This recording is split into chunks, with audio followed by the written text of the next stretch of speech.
Subscription کے button کو دبائیے اور ساتھ بیل آئیکن پر کلک کیجیے تاکہ آپ کو تمام ویڈیو فوراً مل سکیں۔ اس ویڈیو پسند آنے کی صورت میں اسے لائک، کمنٹ اور شیئر کرنا مت بھولیں۔ الحمرا کے راز غرناطہ کے عوام کی نظروں سے زیادہ دیر پوشیدہ نہ رہ سکے۔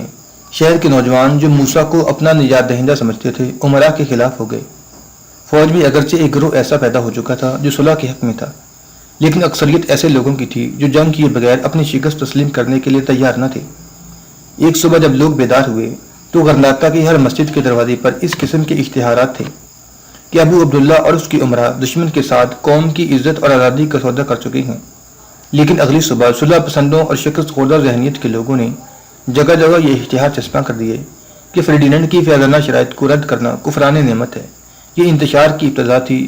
چند دن میں نوبت یہاں تک پہنچ گئی کہ ہر گلی، ہر محلے اور ہر درسگاہ میں امن پسندوں اور جنگ کی حامیوں کا تصادم ہونے لگا۔ مساجد اور درسگاہوں میں متصادم خیالات کے علماء کی تقریریں ہونے لگیں۔ ایک شب عوام کی ایک بڑی جماعت نے ابو عبداللہ اور امرائے سلطنت کے خلاف سخت مظاہرہ کیا۔ صلح پسندوں کی ایک ٹولی نے انہیں سمجھانے کی کوشش کی، لیکن عوام کے جوش و خروش کا یہ عالم تھا کہ وہ ان پر ٹوٹ پڑے۔ انہیں مار بھگانے کے بعد عوام نے شہر میں جلوس نکالا اور چند ایسے امراء اور علماء کے گھروں کو آگ لگا دی جن پر فرڈیننڈ کے جاسوس ہونے کا شبہ تھا۔ شہر میں خانہ جنگی کا خطرہ محسوس کرتے ہوئے ابو عبداللہ نے 70 دن کی مدت ختم ہونے سے پہلے ہی شہر کو فرڈیننڈ کے حوالے کر دینے کا فیصلہ کیا۔ چنانچہ 12 ربیع الاول 897 ہجری یعنی 1492 عیسوی میں غرناطہ کو دشمن کے قبضہ میں دے دیا گیا۔ ابو عبداللہ گھوڑے پر سوار ہو کر الحمرا سے نکلا۔ اس کے پیچھے شہر کے 50 امراء بھی گھوڑوں پر سوار تھے۔ شہر سے باہر فرڈیننڈ، ملکہ ایزابیلا اور ان کی فوج کی تاریں باندھ کر کھڑی تھیں۔ ابو عبداللہ نصرانی بادشاہ کے قریب پہنچ کر گھوڑے سے اتر پڑا۔ ضبط کی انتہائی کوشش کے باوجود اس کی آنکھوں سے آنسو ابل پڑے۔ فرڈیننڈ نے گھوڑے سے اتر کر اسے گلے لگا لیا۔ ابو عبداللہ نے اسے الحمرا کی کنجیاں پیش کرتے ہوئے کہا، خدا نے تجھے غرناطہ کی حکومت عطا کی ہے، میری دعا ہے کہ وہ تجھے رحم اور عدل و انصاف کے قابل بنائے۔ ابو عبداللہ ملکہ ایزابیلا کی طرف متوجہ ہوا۔ ملکہ الحمرا کی عظمت کے سامنے غرناطہ کے آخری تاجدار کی بے کسی دیکھ کر متاثر ہوئے بغیر نہ رہی۔ ایک لمحہ کے لیے وہ ایک عورت تھی۔ اس کا دل بھر آیا اور وہ آبدیدہ ہو کر اپنے شوہر کی طرف دیکھنے لگی۔ ملکہ کا اشارہ پا کر فرڈیننڈ ابو عبداللہ کو تسلی دینے کے لیے کچھ کہنا چاہتا تھا، لیکن ابو عبداللہ نے کسی توقف کے بغیر گھوڑے پر سوار ہو کر اس کی باک موڑ لی۔ تھوڑی دیر بعد وہ اس قافلے کے ساتھ جا ملا جو اس کی مال و متاع کے ساتھ انرقص کا رخ کر رہا تھا۔ اس قافلے میں اس کی والدہ اور بیوی بھی تھیں۔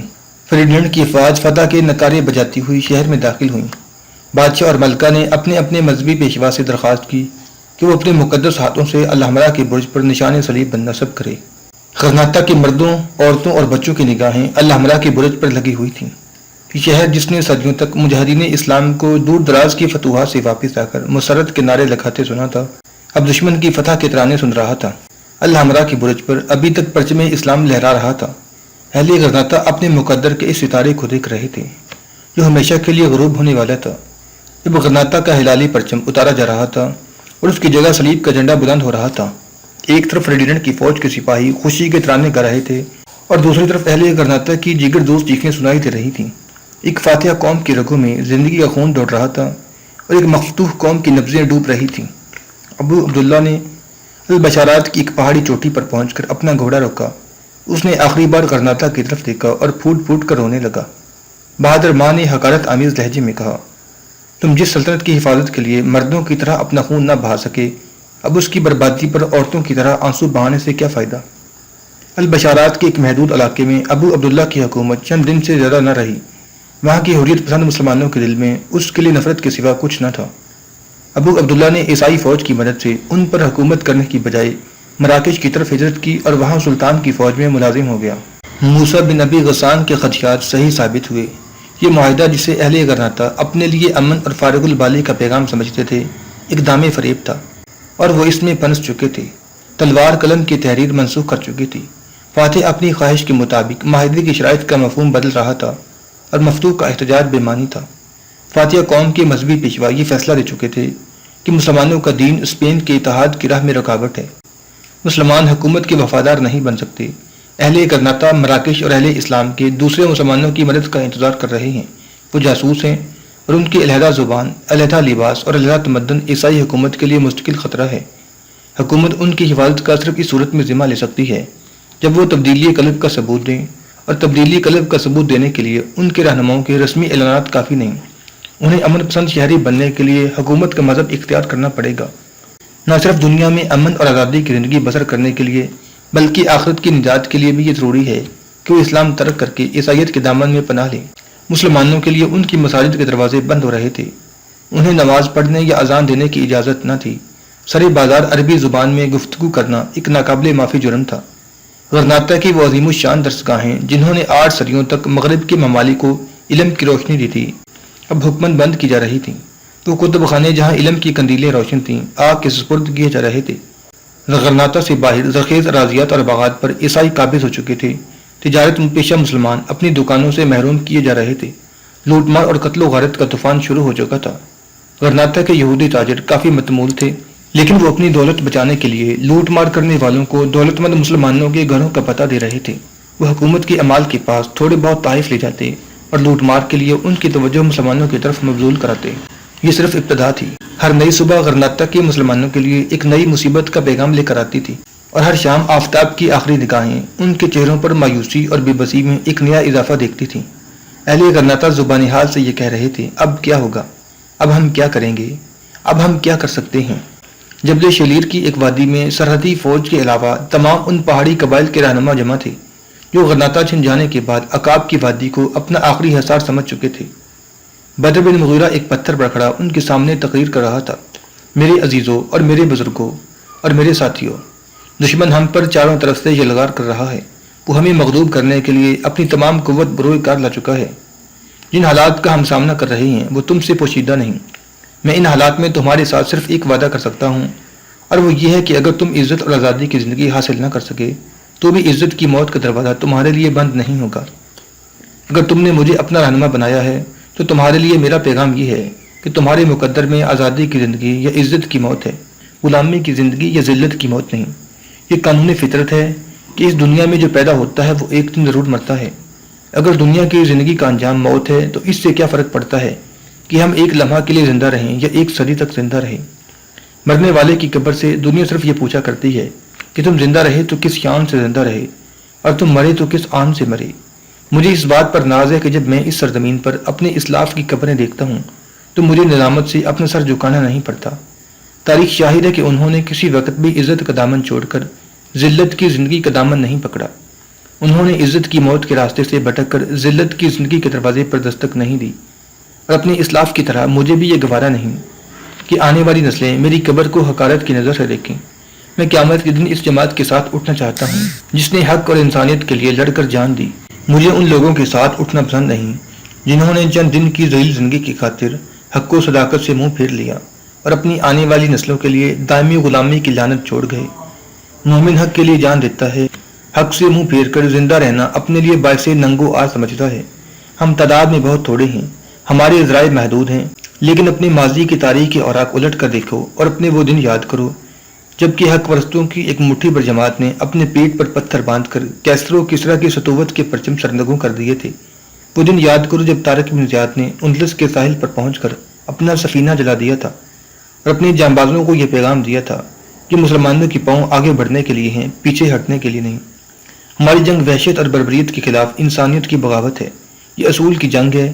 اگر ہم لڑتے ہوئے ختم ہو جائیں تو بھی ہمارا مقصد زندہ رہے گا۔ انسانیت ہر دور میں وحشت کے خلاف آواز بلند کرتی رہے گی۔ ہر زمانے میں حق پرستوں کا کوئی نہ کوئی گروہ اس عظیم الشان مقصد کے لیے شمشیر وقف رہے گا۔ جب تک انسانیت زندہ رہے گی یہ مقصد زندہ رہے گا، اور جب تک یہ مقصد زندہ رہے گا ہم زندہ رہیں گے۔ اندلس کے مورخ انسانیت کے علمبرداروں کے نام فراموش نہیں کریں گے۔ وقت صفحۂ ہستی سے وہ تحریر نہیں مٹا سکتا جو شہیدان قوم اپنے خون سے لکھا کرتے ہیں۔ غرناطہ کے متعلق جو اطلاعات آ رہی ہیں وہ بے حد المناک ہیں۔ مسلمانوں کو بنوق شمشیر اسلام ترک کرنے پر مجبور کیا جا رہا ہے۔ ظلم، وحشت اور بربریت کے ہاتھ چاروں طرف سے ان کا تعاقب کر رہے ہیں۔ بازاروں میں مسلمانوں کی زندگی محفوظ نہیں اور گھروں میں ان کی بہو بیٹیوں کی عزت محفوظ نہیں۔ اب اس معاہدے کے الفاظ کی معنی بدل چکی ہیں جسے اہل غرناطہ اپنی عزت اور بقا کا ضامن سمجھتے تھے۔ وہ لوگ جنہوں نے ایک صحیح اصول کے لیے تلوار اٹھانے سے انکار کیا تھا اب دشمن کے غلط فیصلے تسلیم کرنے پر مجبور ہیں۔ وہ لوگ جنہوں نے اپنی عزت اور آزادی کے لیے خون بہانے سے دریغ کیا تھا اب بے بسی کے آنسوؤں سے اپنی تاریخ کا آخری باب لکھ رہے ہیں۔ انہوں نے آزادی کے تاج پر غلامی کی زنجیروں کو ترجیح دی انہوں نے یہ سمجھا تھا کہ وہ غلامی کا نہایت معمولی بوجھ اٹھا کر زندگی کے ہزاروں انعامات حاصل کر سکیں گے، لیکن اب ان پر زندگی کی نعمتوں کے دروازے بند ہو چکے ہیں۔ وہ غلامی کا بوجھ آئے دن زیادہ ہوتا جا رہا ہے، ان کی ہڈیاں اس بوجھ کے نیچے پس رہی ہیں، لیکن وہ احتجاج نہیں کر سکتے۔ ان میں سے بعض کا یہ خیال تھا کہ وہ عیسائی بن کر ان علائم و مصائب سے نجات حاصل کر لیں گے، لیکن اب وہ یہ محسوس کر رہے ہیں کہ غلام عیسائی اور حکمران عیسائی میں بہت فرق ہے۔ میرے دوستو، جب تک میں زندہ ہوں اور جب تک آپ میرے ساتھ ہیں، میں یہ وعدہ کرتا ہوں کہ اس وادی میں غرناطہ کی تاریخ نہیں دہرائی جائے گی۔ ہم لڑیں گے، ہم آخری دم تک لڑیں گے۔ اندلس کی خاک ہماری بے بسی کے آنسو دیکھنے کی بجائے ہمارے خون سے سیراب ہوگی۔ عیسائیوں کو غرناطہ پر قابض ہوئے 7 سال گزر چکے تھے۔ جنوب مشرق میں ایک چھوٹے سے پہاڑی علاقے کے سوا باقی اسپین پر ان کا تسلط تھا۔ جب اہل غرناطہ اپنی آزادی کی جنگ لڑ رہے تھے، کرتبہ، اشبیلیہ، تلیتا اور باقی اندلس کے مسلمان یہ سمجھتے تھے کہ وہ غرناطہ کی جنگ کے باعث اپنے عیسائی حکمرانوں کے مظالم کا شکار ہو رہے ہیں۔ ان کا خیال تھا کہ اگر غرناطہ کے مسلمان ہتھیار ڈال لیں تو عیسائی ان پر ظلم نہیں کریں گے۔ اسپین میں امن اور مذہبی رواداری کا ایک نیا دور شروع ہوگا۔ چنانچہ جب انہیں یہ خبر ملی کہ اہل غرناطہ نے ہتھیار ڈال دیے ہیں تو انہوں نے عیسائیوں کو خوش کرنے کے لیے فتح کے جشن میں حصہ لیا۔ اپنے عیسائی حاکموں کے دروازوں پر جمع ہو کر فتح کے نعرے لگائے۔ ان کے مذہبی رہنماؤں نے یہ اعلان کیا کہ غرناطہ کی فتح فقط عیسائیوں کی فتح نہیں، ہم سب کی فتح ہے۔ انہوں نے بدر اور اس کے مجاہدین کے خلاف ملک کے ساتھ غداری کا الزام لگایا جو اب تک پہاڑوں اور جنگلوں میں آزادی کی جنگ لڑ رہے تھے، لیکن 7 سال کے عرصہ میں انہیں معلوم ہو چکا تھا کہ ظلم کی چکی میں غرناطہ ایک ایسا سخت پتھر تھا جو اس کے 2 پاٹوں کے درمیان حد فاصل کا کام دے رہا تھا، اور اس پتھر کے ہٹ جانے کے بعد چکی کے دونوں پاٹ آپس میں مل چکے تھے۔ وحشت اور بربریت کا سیلاب جو ایک مدت سے غرناطہ کی حدود پر رکا رہا، اب اپنے راستے کا آخری پتھر ہٹانے کے بعد ہر سمت سے مسلمانوں کا تعاقب کر رہا تھا۔ اندلس کے وہ مسلمان جو فتح کے لیے اہل غرناطہ کا ساتھ نہ دے سکے، اب ذلت، رسوائی اور مظلومیت میں ان کے ساتھ برابر کے حصہ دار تھے۔ وحشت کے ہاتھ ہر بستی اور ہر شہر میں انسانیت کا دامن نوچ رہے تھے۔ عیسائی حکومت نے یہ اعلان کیا کہ اسپین کے مسلمانوں کے لیے اب صرف 3 راستے ہیں: ترک اسلام، ترک وطن یا موت۔ جن لوگوں نے عیسائی مذہب قبول کیا وہ عیسائیوں کے ساتھ مساوی حقوق حاصل نہ کر سکے۔ حکمران ان کے ساتھ نفرت سے پیش آتے تھے، ان کی نیت پر شبہ کیا جاتا تھا، ان پر یہ الزامات لگائے جاتے تھے کہ وہ درپردہ نمازیں پڑھتے ہیں، گھروں میں عربی بولتے ہیں، پہاڑی باغیوں کی فتح کے لیے دعائیں مانگتے ہیں۔ ان الزامات میں ماخوذ ہونے والوں کو عام طور پر دروں کی سزا دی جاتی تھی۔ وہ مسلمان جو کلمہ توحید پڑھنے پر مصر تھے بدترین سزاؤں کے مستحق سمجھے جاتے تھے۔ انہیں گرم لوہے سے داغا جاتا، انہیں پہیوں پر کھینچا جاتا اور انہیں مساجد کے دروازوں کے سامنے زندہ جلایا جاتا۔ ان حالات میں لاکھوں مسلمان مراکش کی طرف ہجرت کر چکے تھے۔ شمال کے قافلے جنوب کی بندرگاہوں کا رخ کرتے۔ جو لوگ راستے میں لوٹ مار سے بچ کر ساحل تک پہنچتے انہیں مراکش پہنچنے کے لیے جہاز رانوں کو بھاری اجرت ادا کرنا پڑتی۔ اگرچہ معاہدے کی شرائط کی روح سے عیسائی حکومت اسپین سے ہجرت کرنے والے مسلمانوں کو اپنے خرچ پر افریقہ کے ساحل تک پہنچانے کی ذمہ دار تھی، اور فریڈینڈ بذات خود یہ چاہتا تھا کہ ہجرت کرنے والوں پر سختی نہ کی جائے، تاہم حکومت کے افسر معاہدے کی باقی شرائط کی طرح اس شرط کو بھی کوئی اہمیت دینے کے لیے تیار نہ تھے۔ شمالی افریقہ کے مسلمان حکمرانوں نے اپنے تمام جہاز اسپین کے پناہ گزینوں کو نکالنے کے لیے وقف کر دیے، لیکن لاکھوں مسلمانوں کو نکالنے کے لیے ایک مدت درکار تھی۔ اہل غرناطہ نے عیسائی حکومت کے وحشیانہ مظالم سے تنگ آ کر بغاوت کی، لیکن حکومت نے چند ہی دنوں میں ہزاروں مسلمانوں کو موت کی گھاٹ اتار دیا اور بغاوت فرو کر دی۔ جنوب مشرق کے پہاڑوں اور جنگلوں میں ابھی تک آزادی کے پرچم لہرا رہے تھے۔ فردینڈ نے بدر بن مغیرہ کی سرکوبی کے لیے کئی مہمیں روانہ کی، لیکن اسے ہر بار ناکامی کا منہ دیکھنا پڑا۔ عقاب کی وادی کے مجاہدین کی تعداد آئے دن کم ہو رہی تھی۔ اس کے بہت سے ساتھی ہمت ہار کر ہجرت کر رہے تھے، لیکن اس کے عزم و استقلال میں کوئی فرق نہ آیا۔ رات کے تیسرے پہر اچانک ربیہ گہری نیند سے بیدار ہوئی۔ اس کے کمرے میں مشعل جل رہی تھی اور بدر بن مغیرہ ذرا بختر میں ملبوس اس کے سرہانے کھڑا غور سے اس کی طرف دیکھ رہا تھا۔ ربیہ نے اٹھ کر بیٹھتے ہوئے کہا، آپ کب آئی؟ میں ابھی آیا تھا اور ابھی جا رہا ہوں۔ ربیہ جواب طلب نگاہوں سے اپنے شوہر کی طرف دیکھنے لگی۔ بدر بن مغیرہ نے کہا، ربیہ، شمال کے محاذ پر خدا نے ہمیں فتح دی ہے۔ ہم نے دشمن کو 30 میل پیچھے ہٹا دیا، لیکن یہاں پہنچتے ہی مجھے منصور کی اطلاع ملی کہ دشمن کی ایک بہت بڑی فوج نے مغرب کی طرف سے حملہ کر دیا ہے۔ میں اب وہاں جا رہا ہوں۔ انشاءاللہ اس فتح کے بعد میں کئی راتیں آرام کی نیند سو سکوں گا۔ یوسف کیسا ہے؟ ربیہ نے جواب دیا، یوسف اب ٹھیک ہے، پرسوں اس کا بخار اتر گیا تھا، اگر کہیں تو اسے جگا دوں، نہیں اسے سونے دو، وہ میرے ساتھ جانے کے لیے ضد کرے گا۔ زبیدہ کیسی ہے؟ زبیدہ بالکل ٹھیک ہے، وہ اب کہانیاں سننے کے شوق میں یوسف کے کمرے میں ہی سو جاتی ہے۔ بشیر کہاں ہے؟ بدر بن مغیرہ نے جواب دیا، وہ زخمیوں کو یہاں لا رہا ہے، امید ہے کہ کل تک پہنچ جائے گا۔ اس دفعہ جنگ میں ہمارے 200 آدمی زخمی اور 50 مجاہد شہید ہوئے ہیں، لیکن اس کے بدلے دشمن کے 3000 سے زیادہ سپاہی موت کی گھاٹ اتارے جا چکے ہیں۔ ربیہ خاموشی سے اپنے شوہر کی طرف دیکھ رہی تھی۔ قلعہ سے باہر جمع ہونے والے سپاہیوں کا شور سنائی دے رہا تھا۔ اچانک ساتھ والے کمرے کا دروازہ کھلا اور ایک 7 برس کا لڑکا آنکھیں ملتا ہوا نمودار ہوا اور بھاگ کر بدر بن مغیرہ کے ساتھ لپٹ گیا۔ بدر بن مغیرہ نے اسے اٹھا کر گلے لگا لیا اور اس کی پیشانی پر بوسہ دیتے ہوئے کہا، یوسف بیٹا، تم جاگ رہے تھے؟ یوسف نے جواب دیا، مجھے زبیدہ نے جگایا ہے۔ آپ پھر جا رہے ہیں؟ میں آپ کے ساتھ ضرور جاؤں گا۔ نہیں بیٹا، تم ابھی بہت چھوٹے ہو، آپ ہمیشہ یہی کہا کرتے ہیں۔ زبیدہ سے پوچھئے، میں نے آج اس کی گڑیا ہوا میں اچھال کر اسے تیر کا نشانہ بنایا تھا۔ وہ کہتی تھی اب تم بڑے ہو گئے ہو، اب تم جہاد پر جا سکتے ہو۔ نہیں بیٹا، ابھی تمہارے ننھے ننھے ہاتھ تلوار اور نیزہ اٹھانے کے قابل نہیں، تم ابھی تک ننھی سی کمان کے ساتھ کھیلتے ہو۔ جب تم بھاری کمان سے تیر چلانے کے قابل ہو جاؤ گے میں تمہیں اپنے ساتھ لے جاؤں گا۔ ابھی تمہیں اپنی ماں کے ساتھ رہنا چاہیے۔ لیکن ابا جان، جب تک میں بڑا ہوں گا یہ جنگ ختم تو نہیں ہو جائے گی۔ کفر اور اسلام کی جنگ کبھی ختم نہیں ہوتی بیٹا، جب تک ایک مسلمان بھی باقی ہے یہ جنگ جاری رہے گی۔ زبیدہ جس کی عمر کچھ 6 برس تھی، دروازے کے پیچھے کھڑی ان کی باتیں سنتی رہی۔ بالاخر جھجکتی ہوئی کمرے میں داخل ہوئی۔ بدر بن مغیرہ نے یوسف کو اتار کر اسے گلے لگا لیا۔ زبیدہ نے کہا، میرے ابا جان کیوں نہیں آئے؟ بیٹی وہ کل آ جائیں گے۔ یوسف بدر بن مغیرہ کا بیٹا تھا اور زبیدہ بشیر بن حسن کی بیٹی تھی۔ ان بچوں کے ساتھ تھوڑی دیر باتیں کرنے کے بعد بدر بن مغیرہ انہیں دوسرے کمرے میں چھوڑ آیا اور وہ بعد نخواستہ اپنے اپنے بستر پر لیٹ گئے۔ رخصت کے وقت ربیہ اور بدر ایک دوسرے کے سامنے کھڑے تھے۔ مجاہد کی بیوی اپنے شوہر کو آنسوؤں اور سسکیوں کے بغیر رخصت کرنے کی عادی ہو چکی تھی۔ بدر نے خدا حافظ کہا، لیکن کسی نے برآمدے کی طرف کھلنے والا دروازہ کھٹکھٹاتے ہوئے آواز دی، ربیہ، ربیہ۔ ربیہ نے آواز پہچان کر جواب دیا، آؤ انجلا۔ انجلا دروازہ کھول کر کمرے میں داخل ہوئی اور سہمی ہوئی نگاہوں سے ان کی طرف دیکھنے لگی۔ بدر نے کہا، انجلا، بشیر یہاں کل پہنچ جائے گا، وہ زخمیوں کو یہاں لا رہا ہے۔ انجلا نے اطمینان کا سانس لیتے ہوئے کہا، میں نیچے سپاہیوں کا شور سن کر بیدار ہوئی تھی، معلوم ہوتا ہے آپ پھر کہیں جا رہے ہیں۔ ہاں، میں مغربی محاذ پر جا رہا ہوں، بشیر سے میں نے کہہ دیا ہے کہ وہ زخمیوں کی دیکھ بھال کے لیے یہیں رہے۔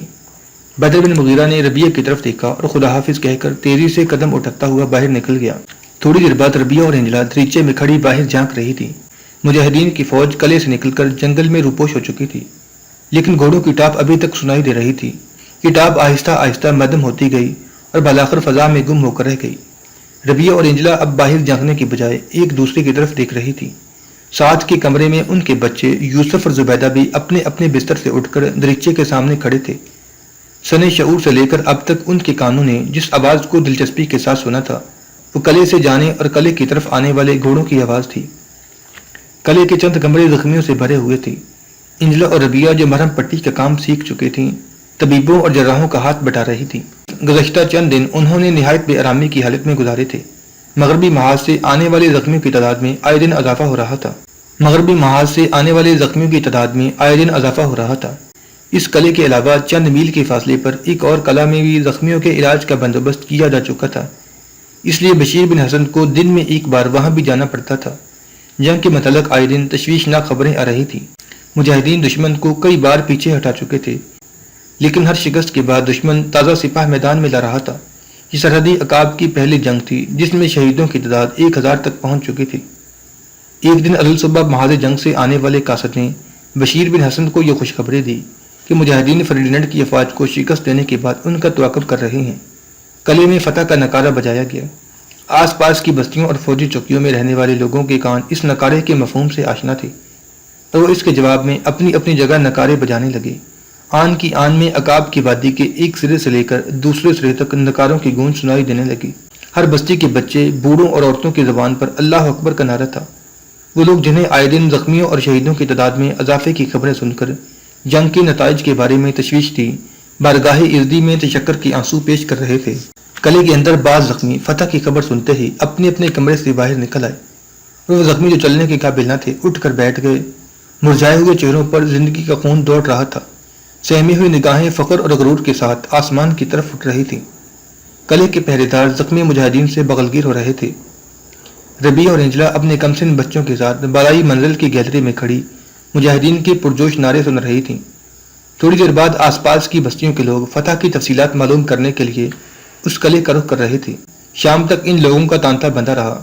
بستیوں کے لوگ دیر تک اپنے محبوب رہنما کا انتظار کرتے رہے، لیکن جب رات ہو گئی اور بدر بن مغیرہ کی آمد کے متعلق کوئی اطلاع نہ ملی تو انہوں نے اپنے اپنے گھر کا رخ کیا۔